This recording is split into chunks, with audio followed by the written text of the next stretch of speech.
Buenos días a todos, bienvenidos y feliz día de la pasta, buona Día. festa del pasta.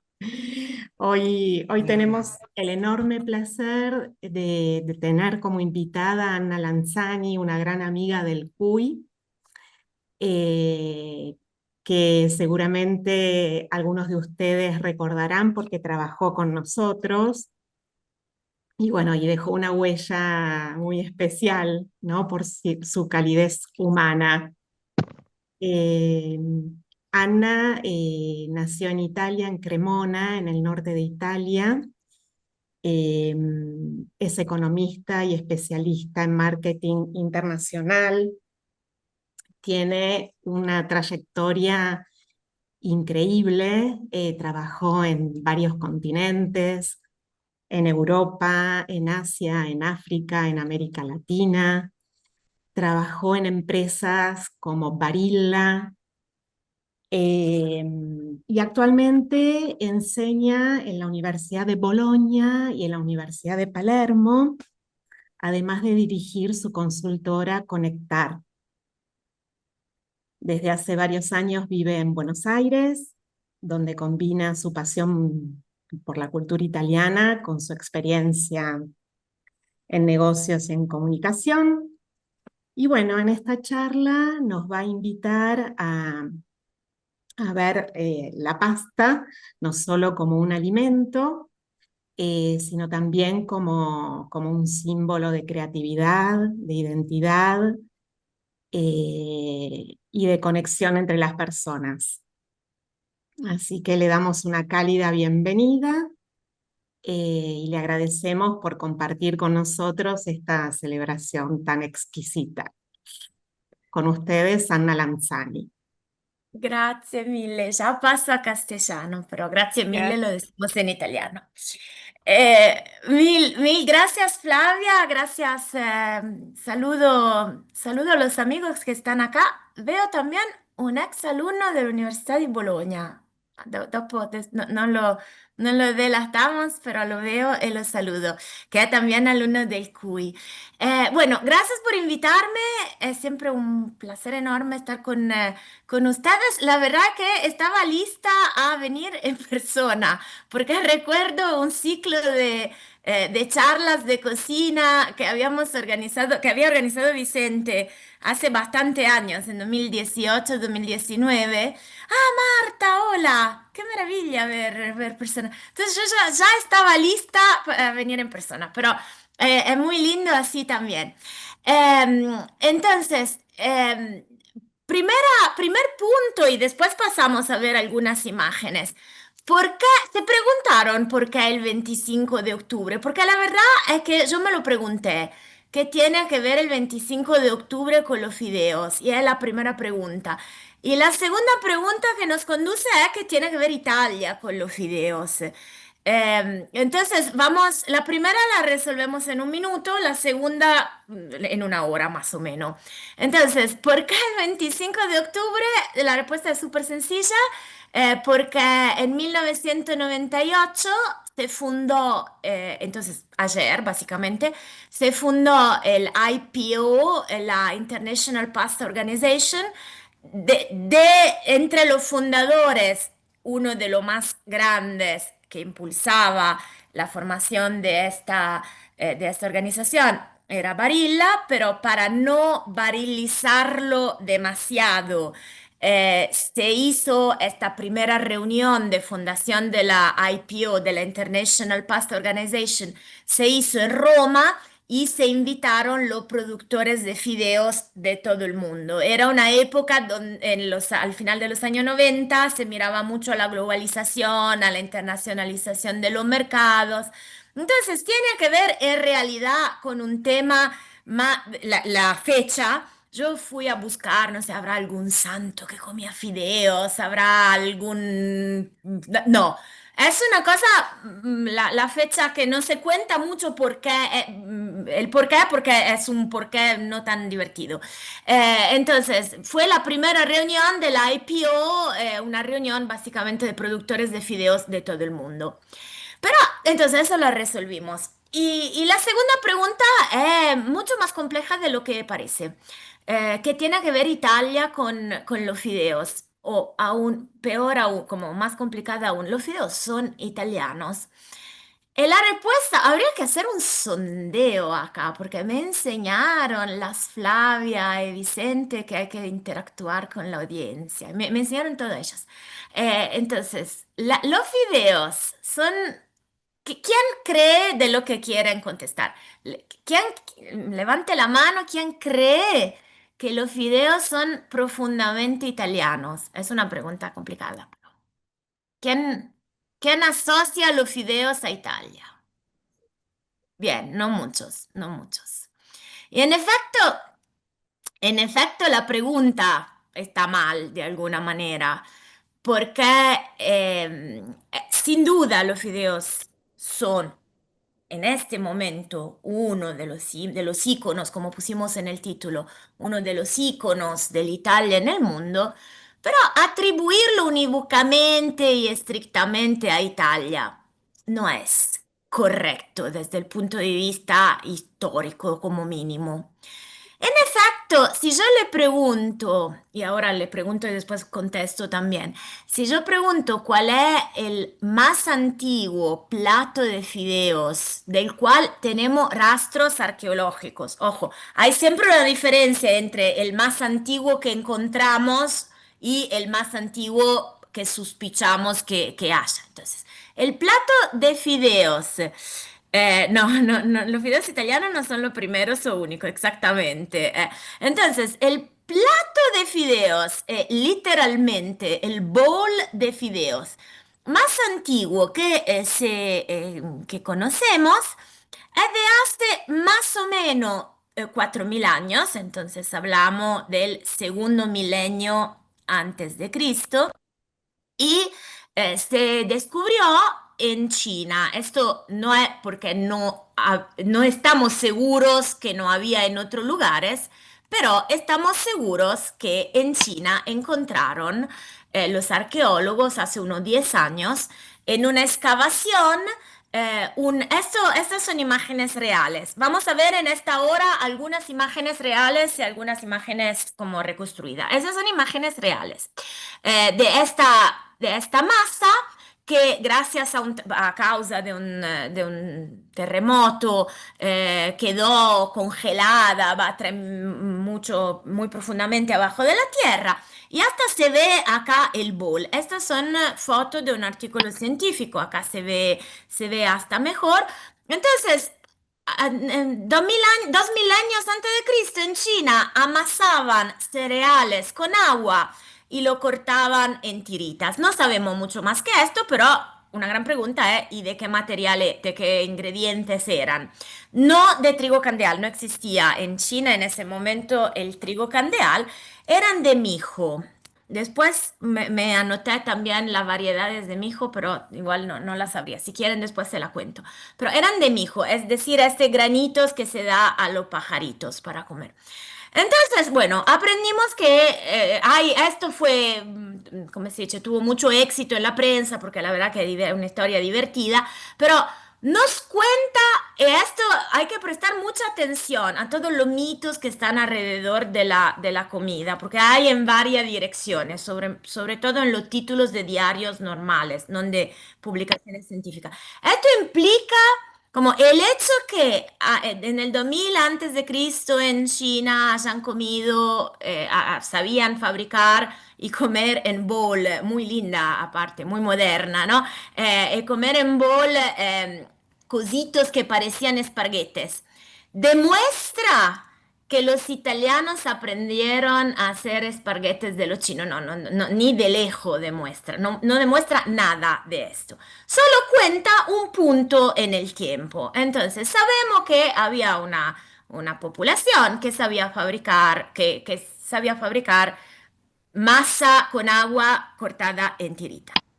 Seguimos un poquito, porque para profundizar nuestra origen de la pasta, habría que definir, más allá de los títulos de diarios, habría que ponerse de acuerdo en a qué le decimos fideo, cioè a qué le decimos pasta. Fideos ya sé a qué le decimos, pero ¿a qué le decimos pasta? Porque los investigadores, o los periodistas más que los periodistas anglosajones, pasta el equivalente a noodles. Entonces piensan en quién hizo primero los espaguetis. Pero nosotros pasta entendemos muchas más cosas. Decimos pasta a los espaguetes, decimos pasta a la pasta rellena, decimos pasta a las lasañas. Y cada uno de esta, decimos pasta, por ejemplo, conocen pasta e ceci, lo de ustedes que tienen algo que tienen parientes en Italia, pasta e ceci, pasta e lenticchie, entonces como tagliatelle di pasta e ceci. Decimos pasta hay timballi di pasta, esos son menos conocidos, pero en la gastronomía italiana hay tartas de pasta, tartas de fideos y timballi di pasta. Decimos pasta a las sopitas con adentro pastita. Y decimos pasta, no sé si lo conocen, los que tienen parientes en el norte de Italia o en Cerdeña conocerán, por ejemplo, i grattini all'uovo. ¿Por qué este listado de simplificaciones moderna? Para decir que si ampliamos un poquito la definición de lo a lo cual le decimos pasta en Italia, en italiano, buscar la origen, y entonces la origen que tiene un impacto en la identidad, buscar la origen abre mucho más el campo. Y terminé mi listadito con i grattini, con i quadrettini in brodo, con i fegatini di pollo, una receta típica di Modena, o con i grattini all'uovo que las mamás nos hacían, mi mamá también cuando estaba enferma me hacía i grattini all'uovo. Bueno, si a esto le decimos pasta, o mejor dicho, ya que a esto le decimos pasta, podemos ir a buscar otra origen. Por ejemplo, en Yale, en la Universidad de Norteamérica, están custodiada una tableta, son mis preferidas, la tableta de Yale. Son de Yale en el sentido que están en Yale, son de este tamaño, son tabletas babilonas del 1700 antes de Cristo. Entonces, nuevamente, segundo milenio antes de Cristo. Paralelo más o menos, muy distinta la posición geográfica, pero paralela al descubrimiento del segundo milenio antes de Cristo de los chinos. ¿Y qué hay en estas tabletas? Bueno, es más conocido esta civilización por el código de Hammurabi, porque habían escrito las leyes. Pero ¿qué hay en este recetario? Son literalmente los primeros recetarios escritos en formato recetario que tenemos. ¿Qué hay en estas tabletas? Se descifraron, se interpretaron. Eh, Hay una receta, hay dos recetas que nos interesan para hablar de fideos. Hay una receta que tiene que ver con una sopa, en la cual sopa se hace más espesa.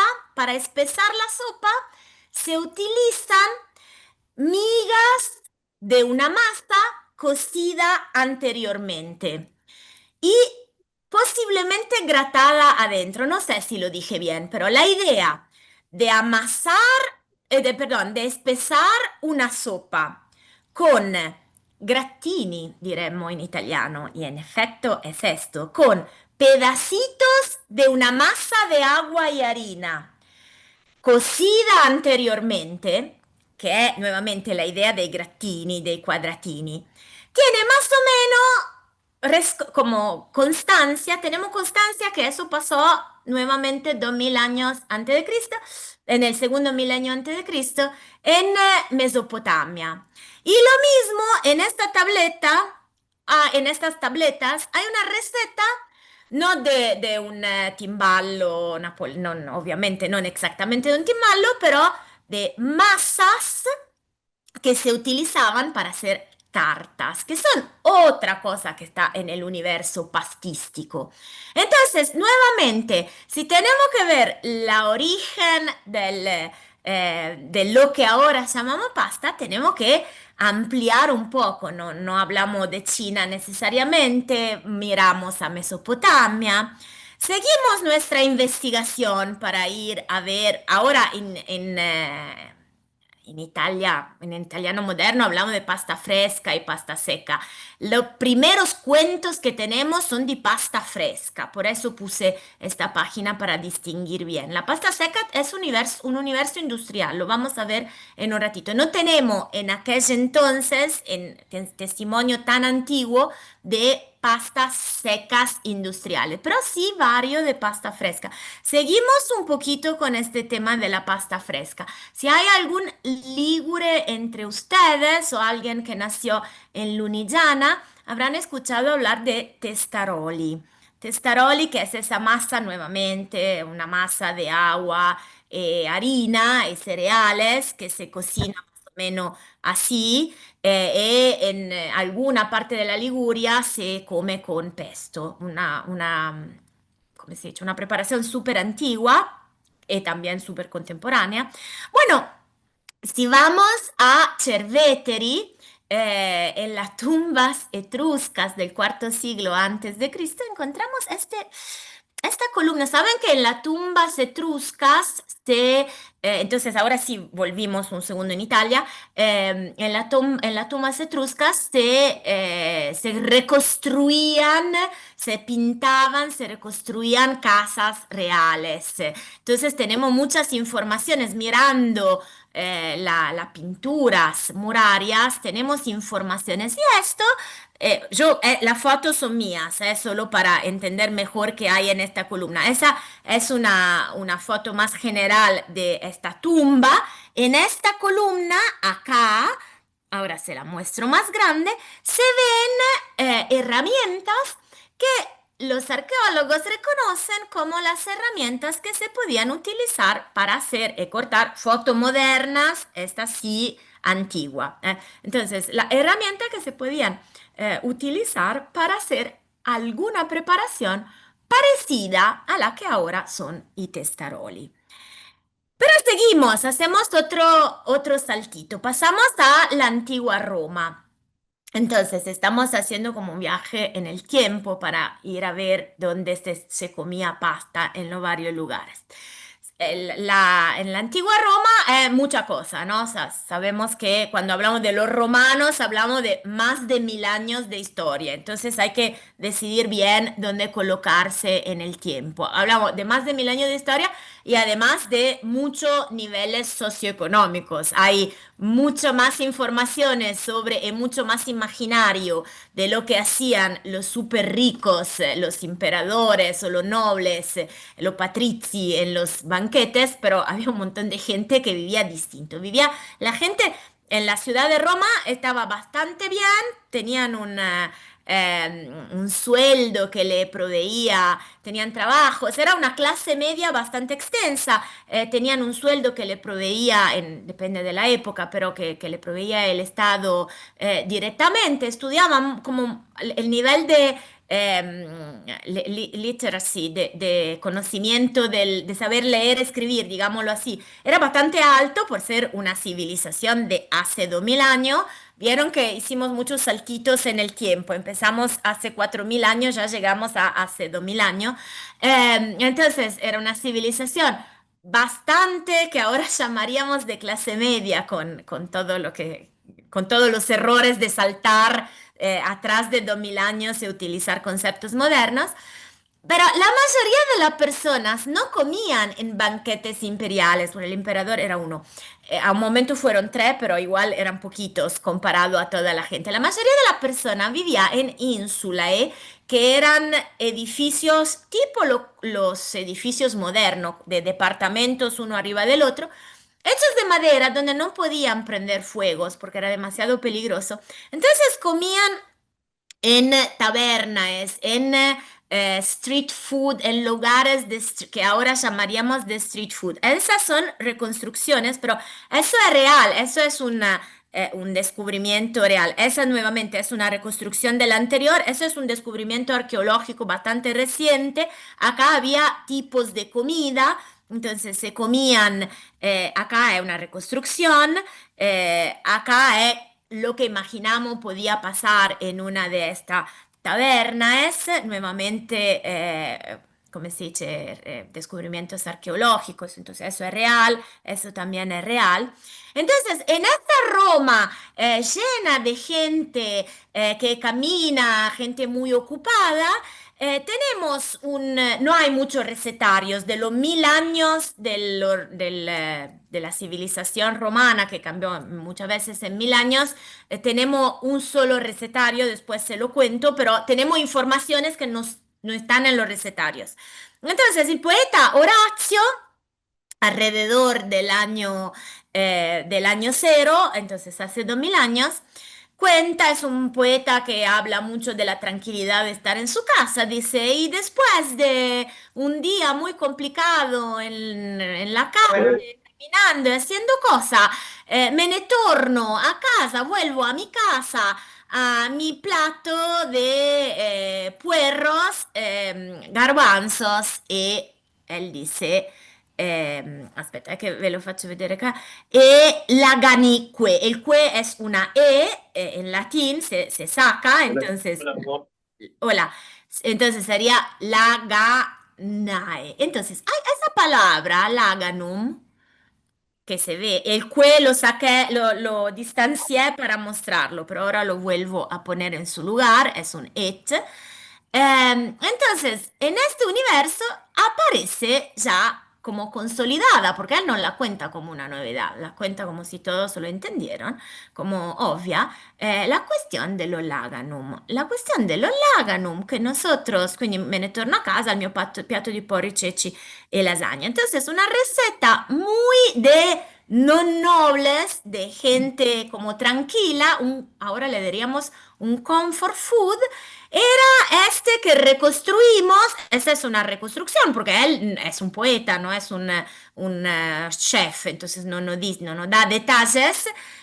Suponemos que es agua, huevos o no, con levadura para hacer estas tiritas cortadas de fideos. Pero le cuento una cosa, que varios platos de laganum, ceci y puerros que hay todavía en la Italia del sur, como sagre, como fiestas de la lasagne, lagane e ceci. Es decir, este plato que menciona Horacio sigue existiendo y ni siquiera le cambiamos de nombre. Sigue como, es como un nombre fósil, quedó un fósil. Suponemos, no lo inventé yo esa cosa del nombre fósil, pero digo, suponemos que evolucionó después el nombre Laganum, tiene que haber evolucionado en lasaña. Después, pero vamos a buscar mejor de dónde viene. Le dije, entonces, miramos rápidamente dos niveles socioeconómicos a la época de los romanos. Tenemos sí un recetario de los antiguos romanos. El recetario de Apicius, saben que Apicius de por sí era un gastrónomo, pero no escribió. Entonces, el recetario que atribuimos a Apicius no lo escribió él, esto es una certeza, es mucho, de varios siglos después, pero lo tomamos como referencia de lo que posiblemente se comía en la Roma del segundo siglo después de Cristo. Entonces ya estuvimos 4000 años antes de Cristo. Entonces, no, perdón, dije cualquier cosa. Hace 4000 años, hace 2400 años, hace 2000 años, ahora llegamos a hace 1800 años, más o menos, para hacer un recorrido histórico. Entonces, entre las miles recetas de Apicius, que sería todo un cuento paralelo, porque era la época de los banquetes imperiales, era la época del sorprender con la comida, del hacer, come si dice, del dar...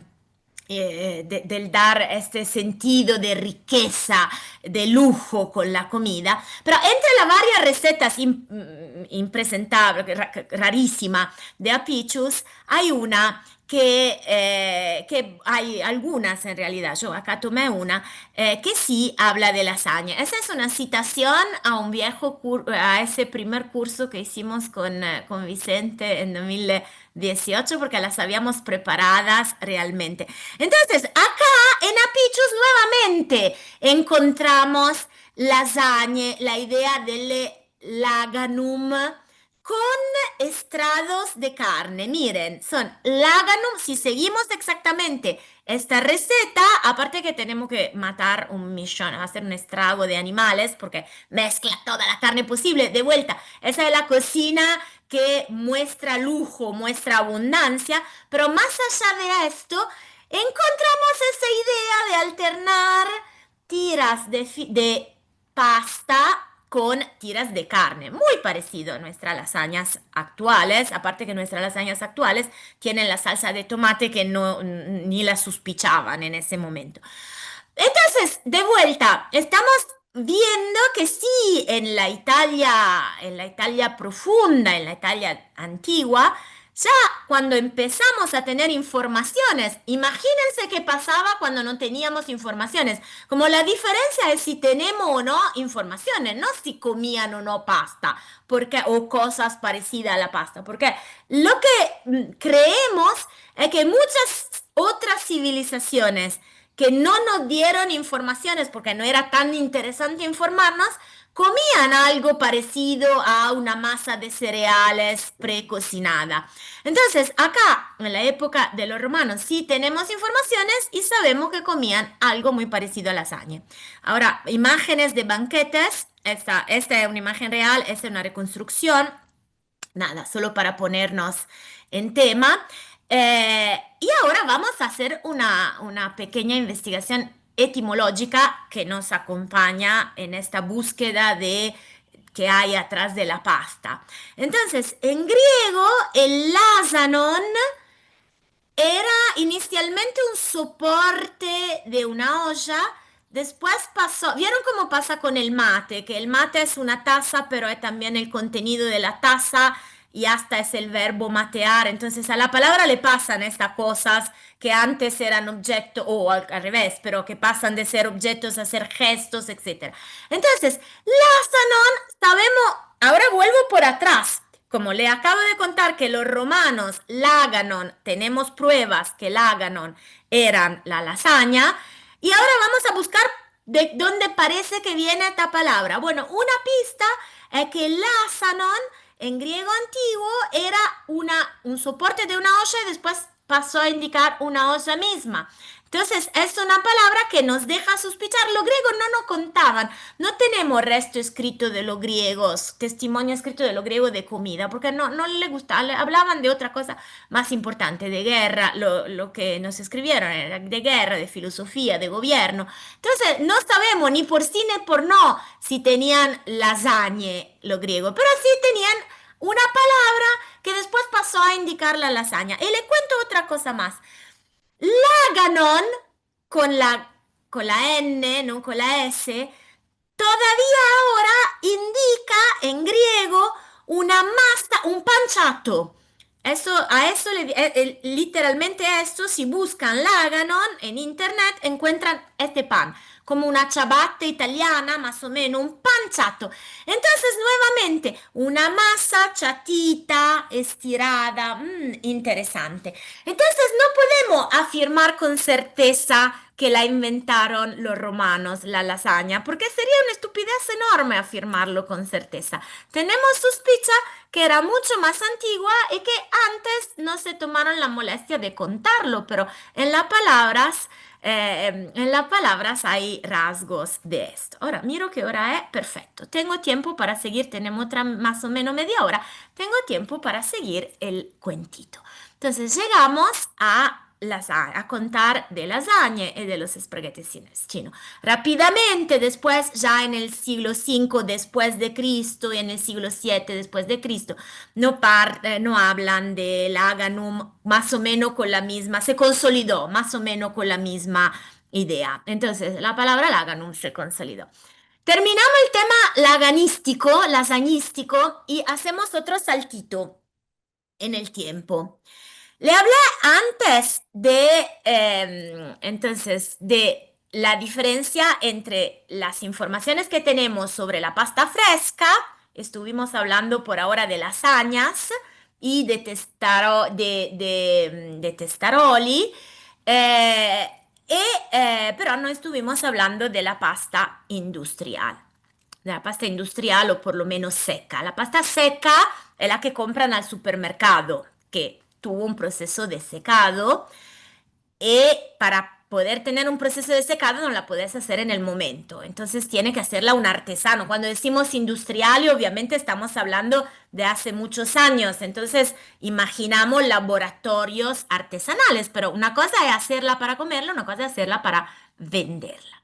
Bueno, parece que Avicenna, cioè parece no, no parece nada, se sabe, Avicenna, que se estudia en filosofía, acá yo lo había estudiado en mi escuela en filosofía, era eh, un médico árabe, escribió, entonces saben que después de la caída del Imperio Romano, tenemos nosotros en Europa, en la que no se llamaba Europa, pero que sería Europa, tenemos un poco un vacío porque durante 500 años más o menos se escribe muy poquito. Pero así los árabes escriben un montón. Entonces, muchas informaciones hay que irla a buscar allá. Bueno, Avicenna, filósofo, médico, habla de fideos. Pasa que no lo estudiamos en la escuela porque parece, estamos ahí complicadísimo a estudiar filosofía, el tiempo circular, redondo, no se sabe con la línea. Habla también de fideos. Habla de fideos, en efecto, habla de fideos en tiritas finitas en su tratado de arte médica. Y utiliza esta palabra restet, que existe todavía en platos persa. Entonces, en la cocina persiana, en la cocina actual de Middle East, si van a buscar en internet, encuentran la rishta que se dicen los filólogos que tienen que ver con este nombre original, restet, que son estos platos de fideíto, pero no son fideos, de tiritas de pasta. Entonces, que con condimentado con verdura, garbanzos, proteínas, etcétera. Entonces, ya vieron que para buscar la origen de este plato identitario italiano, paseamos por China, paseamos, bueno, por Grecia, por Babilonia, ahora hacemos una diversion en Persia, en los filósofos árabes. Acá, el libro, el canone médico en el canone médico de Avicenna tenemos fideos. Pero volvemos a Italia. 1154. En Sicilia, ahora, en Sicilia están los normanos. Está Rogero II, el abuelo de Federico II, de los Tupormundi. Estamos al principio de la segunda parte del medioevo. Estamos empezando a tener, de esta parte de la Edad Media es donde empezamos a tener un montón de informaciones. Cada vez que tenemos informaciones de algo, aparece la pasta. Cuando empiezan a haber muchas informaciones, ahí vuelve a aparecer la pasta. Cuando no sabemos nada de pasta, porque no sabemos nada de nada de nada. Bueno, Ali Idrisi è un cartógrafo árabe que trabajaba para Ruggiero II, entonces para estos reyes normanos de Sicilia. Vi a Adriana que miraba como con perplexidades esa cosa.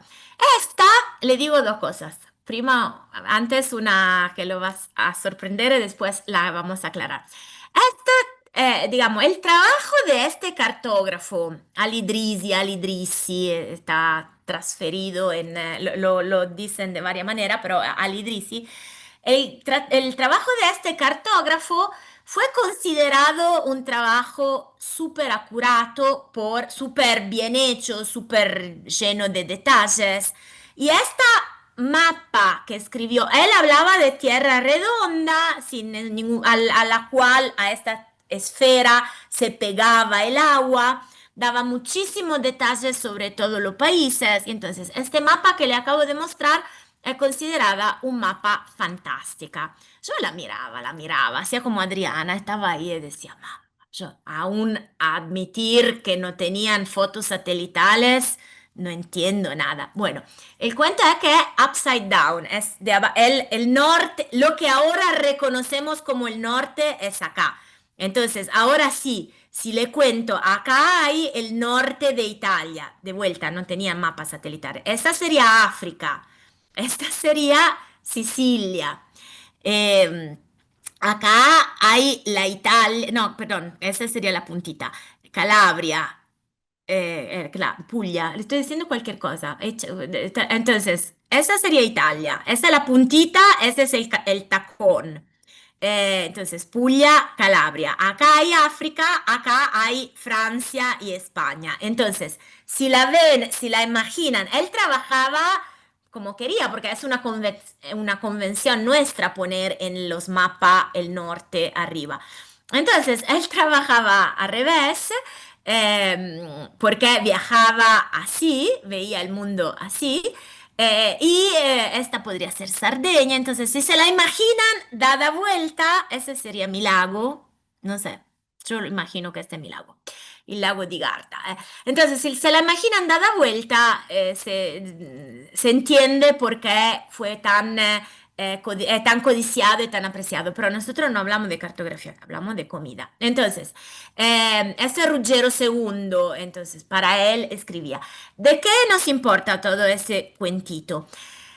Este cartógrafo, tan apreciado geógrafo cartógrafo, en 1100 más o menos, ya nos dice con muchos detalles que cerca de Palermo había un pueblito que existe, que se llamaba Travía, donde se fabricaban muchísimos itría. Él escribe en árabe. Itría eran esta tirita de pasta. Se fabricaban, ¿por qué la hice tan larga? Para ponerle énfasis a esa palabra. Se fabricaban y se vendían en Calabria, en los territorios musulmanos y cristianos, y se enviaban muchísimos por barco. Entonces, tenemos los romanos que sabemos que no hablaban mucho de cocina, pero sabemos que tenían herramienta para cocinar lasañas y que en su cuento, en su poesía, hasta Horacio cuenta de las lasañas. Después tenemos un vacío, porque tenemos un vacío de información en general, y vuelven a aparecer, volvemos, cuando volvemos a mirar, a tener constancia escrita, es un comercio los fideos, un comercio muy bien establecido. Entonces, con certeza sabemos que en el 1100 ya estaba muy instaurado hasta al punto de ser parte de un comercio. Y acá empiezan, esta es una reconstrucción, entonces, ¿cuál era la cosa que permitían al sur de Italia, a Sicilia, de ser gran productor para todo el Mediterráneo? Para poder secar los fideos un día como hoy, no sé dónde están ustedes, pero si están en Cava hoy, no sería un gran día ni para lavar toallas, ni hacer secar toallas afuera, tampoco para hacer secar fideos. Entonces, para que pueda prosperar el comercio de fideos, se necesita un clima muy caliente y muy seco. Clima típico de algunos lugares de Sicilia, donde hay un viento que permite secar rápidamente los fideos. Hacemos un saltito más, porque le conté de Ruggero II, el abuelo de los Tupormundi, el abuelo de Federico II, pero ahora le tengo que contar, también tenemos que seguir un poquito y hablar de Nápoli. Progresamos un par de siglos a la corte de los Anjou de Nápoli, entonces 1200, perdón, sí, tenemos, no le hacemos tanto caso en este momento a la cuestión filológica. Hay toda una cuestión con los primeros recetarios de estos años que es complicadísima, porque tenemos una datación que no corresponde al momento que se escribieron, puede ser que se perdieron los manuscritos, pero no nos metemos tanto en ese detalle. Lo que nos interesa es que sabemos por documento escrito, porque empezamos a tener documentos escritos, que en 1200, entonces un saltito más adelante, en Nápoli, en un recetario de un anónimo meridionale, no importa esto, dice, si, anche, se lo leo como está escrito, porque está escrito in italiano volgare, después lo traducimos en castellano, anche se possono fare lasagne in pavese, totale et facale costere che non siano troppo cotte, que no sean demasiado cocinadas. Entonces, en 1239, en un recetario en la corte de los en la corte de Nápoli, ya estaban preocupadas. Dice, bueno, agarra este laganum, que de vuelta no son la lasaña completa de ahora, son tiritas más chiquititas. Cocinale de una manera que no sean demasiado cocte, que no sean pasadas. Ya estaban preocupadas preocupados para... Y después, si querés, la puedes freír. Bueno, eso nosotros no lo hacemos, pero ya se preocupaban de no pasar de cocción. Siempre mismo recetario, te dice hervila, hace esta tirita de fideos, hervila en caldo de pollo y servila con graso, con manteca y queso. Entonces nos cuentan también ya cómo la cocinaban. De esto pero tenemos rastro, ahora se lo muestro un poco rápidamente, de este tipo de comer tira de fideos. Los cocineros de la época, los cocineros de los nobles de la época, eran como Gordon Ramsay, eran como los cocineros modernos de ahora, se lo pasaban. Aparte que las familias no, de reyes, emperadores, estaban muy entrelazadas entre ellos, era una manera de hacer diplomacia. Y cuando se casaban, se llevaban los cocineros. Muchas veces eran cocineros de origen árabe. Entonces, esto hace que tienen a que ver con la identidad italiana, esta primeras noticias que tenemos de fideos, pero están también en otros recetarios europeos. Entonces es un poquito complicado decir que solo nosotros lo tenemos, porque aparte, de vuelta, la origen es posiblemente árabe, persiana y después árabe, y llegan y viajan por Europa junto con las familias que viajan por Europa. Ruggero II era francés, lo que dijimos antes, su hijo Federico II era hijo de un emperador alemán y de la imperatrice, sí, no, emperador era el padre de la reina de Sicilia, por eso él era emperador y juntó los dos reinos. Entonces, lo que le quiero decir es que es muy limitado decir fideos solo italianos. Bueno, volvemos rápidamente volvemos a Italia para concentrarnos. Por todo el 200 tenemos un montón de informaciones sobre fideos en Italia. Un médico lanaiolo, acá un médico prescribe a un lanaiolo, entonces tenemos testimonio de doctores que dicen, que hablan de pasta lisa, a Pisa se habla de vermicelli, de vuelta en el norte de Italia, ya al final del 1200 se habla de vermicelli, al final del 200 en el Reino de Nápoli se compran muchísimos fideos y hasta se habla de cómo limitar el uso de los fideos, etcétera, etcétera, etcétera. Y en todo esto, la gran pregunta es, ¿qué tiene que ver con esto China y Marco Polo? Porque ustedes habrán leído, hasta en La Nación dicen con tanta estupideces, que los fideos lo trajo a Italia Marco Polo.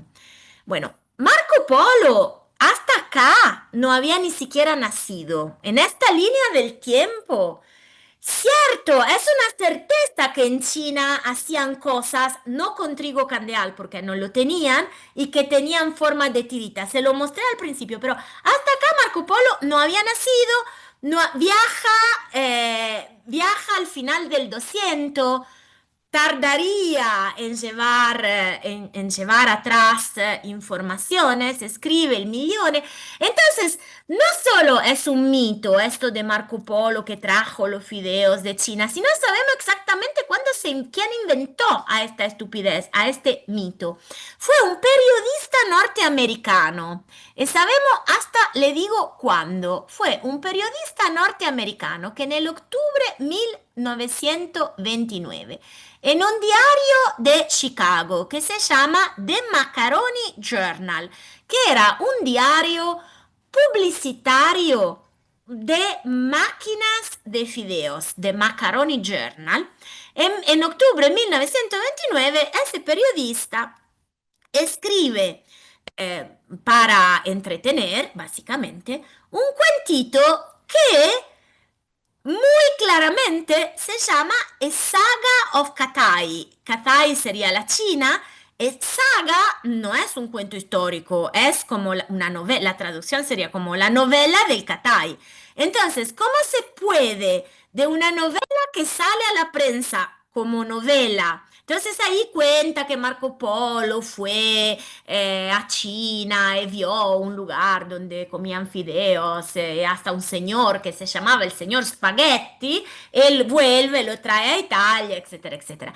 De ahí se instauró una gran confusión y ahora vengo pero al punto. Y justamente se instauró en una gran confusión en un momento que era el 900, que era el momento en el cual se estaba creando, gestando el mito de la cocina italiana. Entonces, hagamos un saltito más y volvemos después por acá.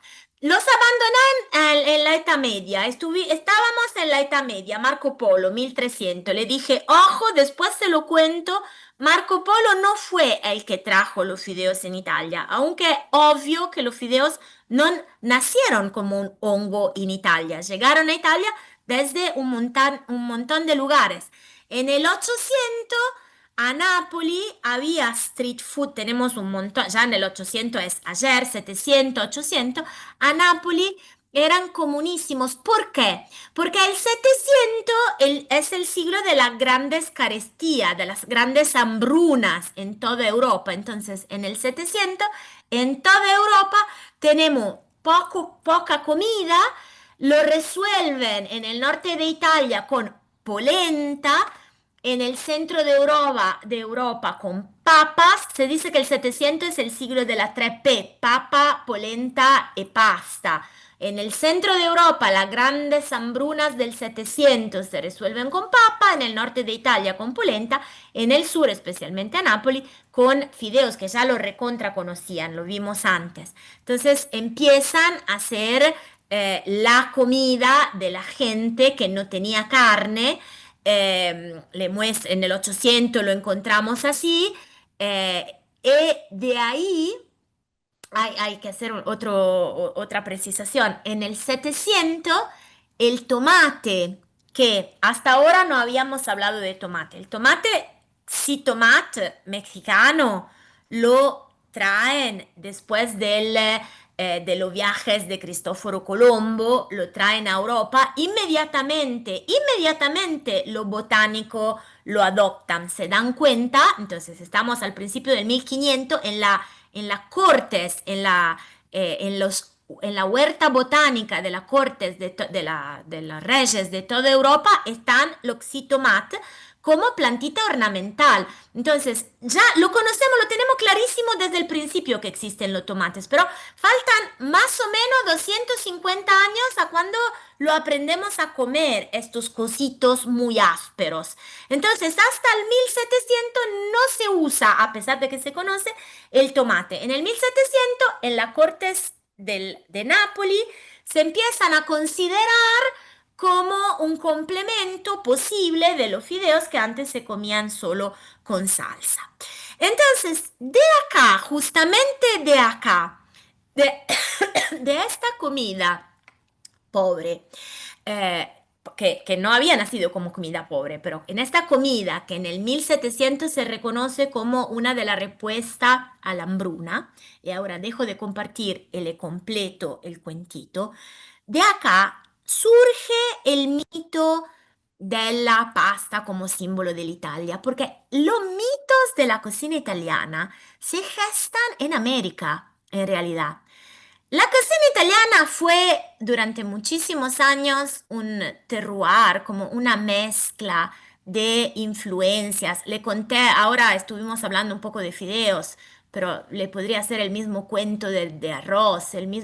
Básicamente, todo lo que son los símbolos de la cocina italiana nacieron en algún lugar del mundo, se transformaron porque así como el idioma, la cocina viaja, se transforma, es en constante evolución. ¿Qué pasa? En 1900, final del 800, principio del 900, grandes migraciones, sabemos algo de esto. Grandes migraciones es una búsqueda fortísima de identidad. Llego en un lugar, eso también lo sabemos súper bien.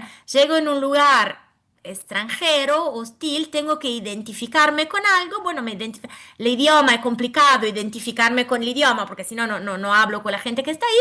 Bueno, ¿con qué me identifico? Una de las cosas con las cuales me identifico es mi cocina. No suelto mi cocina identitaria, a pesar de que me llevo, viaja conmigo una cocina identitaria que era la de la familia, sino la de los recetarios, de los grandes gourmand o de los grandes escritores del 700, del 800. En el 700 y en el 800 no le conté en detalle, pero sí tenemos recetarios de lo que trabajaban para los nobles, y en el 800 empezamos a tener recetario como el de Artusi para la gente, para la clase media, pero lo que viajan se llevan el comfort food que hacía su abuela. Por esto hay tanta dispersión, cada uno tiene su receta.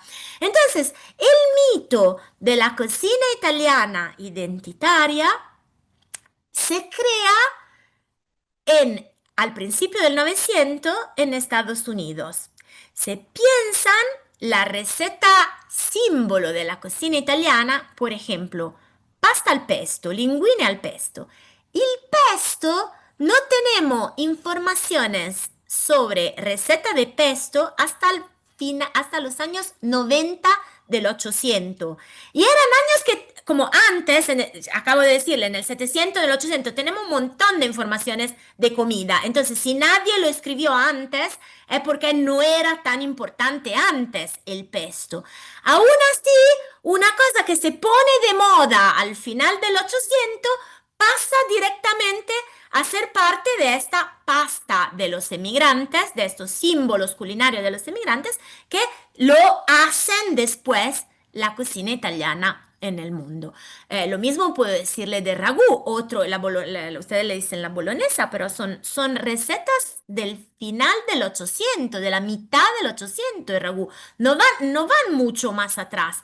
De vuelta, viajan, se las llevan acá y allá en Estados Unidos, y pasan a ser la comida identitaria. Le podría contar de la pizza, pero es fuera de tema, pero pasa algo parecido también con la pizza.